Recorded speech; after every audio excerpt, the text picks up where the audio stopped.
ನೀನು ನಿತ್ಯನ ಅಥವಾ ನಿತ್ಯ ಮಹಾರಾಣಿನ? Excuse me. ಆವಾಗ ಹೇಗಿದ್ಯೋ ಇವಾಗ್ಲೂ ಹಾಗೇ ಇದೆಯಾ?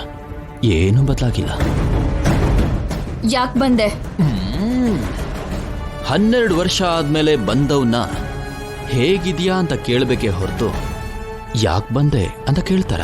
ನಿಮ್ ಕ್ಷಮೆನ ಕೇಳೋದಕ್ಕೆ ನೀವೇನಾದ್ರೂ ನನ್ನ ಫ್ರೆಂಡಾ ರಿಲೇಟಿವಾ? Of course enemy. ಬಟ್ ಶತ್ರುತ್ವ ಕೂಡ ಸ್ನೇಹ ತರನೇ. ಅಷ್ಟು ಈಸಿಯಾಗಿ ಬಿಟ್ಕೊಡೋದಕ್ಕಾಗಲ್ಲ ಮಿಸ್ ನಿತ್ಯ ಶ್ರೀನಿವಾಸ್. ನಿಮ್ ಜೊತೆ ನನ್ಗೆ ಸ್ನೇಹನೂ ಬೇಡ, ಶತ್ರುತ್ವನೂ ಬೇಡ. ಮತ್ ಯಾಕಮ್ಮ ನನ್ನ ಸಾಯಿಸೋದಕ್ಕೆ ಟ್ರೈ ಮಾಡಿದೆ? ಅದು ನಡೆದೋಗಿರೋ ಕತೆ. ಯಾವಾಗ್ಲೂ ನಡೆದು ಹೋಗಿದ್ದನ್ನ ಹೇಳಿಲ್ಲ ನಾನು. ನಿನ್ನೆ ಫ್ರೆಶ್ ಆಗಿ ನಡೆದಿರೋ ಘಟನೆ ಬಗ್ಗೆ ಮಾತಾಡ್ತಾ ಇದ್ದೀನಿ ನಾನು.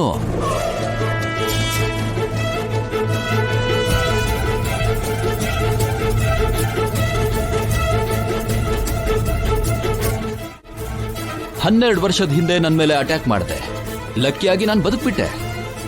ಇನ್ನು ಸರಿಯಾಗಿ ಕಣ್ಣೇ ಬಿಟ್ಟಿಲ್ಲ ನಾನು. ಆಗ್ಲೇ ಸಾಯಿಸೋದಕ್ಕೆ ಟ್ರೈ ಮಾಡಿದೆ. ಏನಮ್ಮ ನಾನಂದ್ರೆ ಅಷ್ಟೊಂದು ಲವ್ ಏನಕ್ಕಮ್ಮ?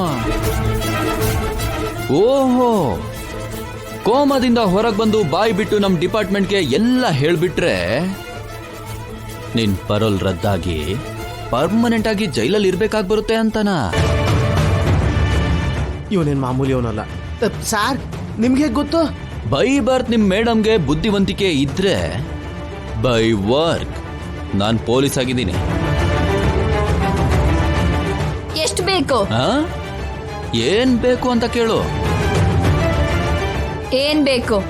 ಕೋಮದಲ್ಲಿ ಕಳೆದು ಹೋದ ನನ್ನ 12 ವರ್ಷದ ಜೀವನ.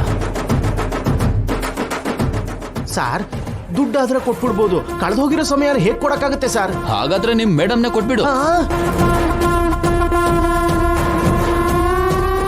Sir sir sir sir what do you mean? ಏಯ್ ನಿತ್ಯ, ಅರ್ಥ ಮಾಡ್ಕೋ. ಆಹಾ, ಅವಾಗ ನಾವ್ ಹೇಗಿರ್ತಾ ಇದ್ವಿ? ಸಾರ್ ಹೇಗಿರ್ತಿದ್ರಿ?